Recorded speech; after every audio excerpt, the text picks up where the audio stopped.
and smooth, no issues there. Oh, here's a cop and I'm riding on the sidewalk.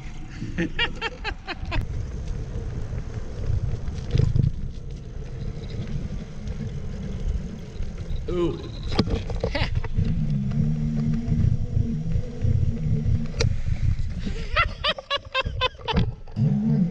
It does work in sand. Kind of like the double throttle thing. It's sort of, I don't know, kind of cool having double throttles. Where's the shifter?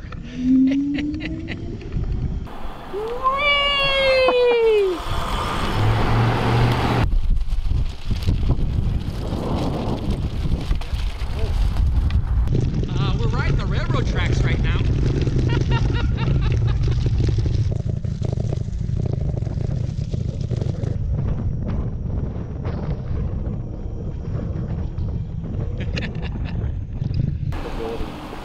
The beach sand is maybe just a little deep over there, but it does work in sand. And I kind of forget about torque versus loose materials like gravel and sand, but it certainly does work.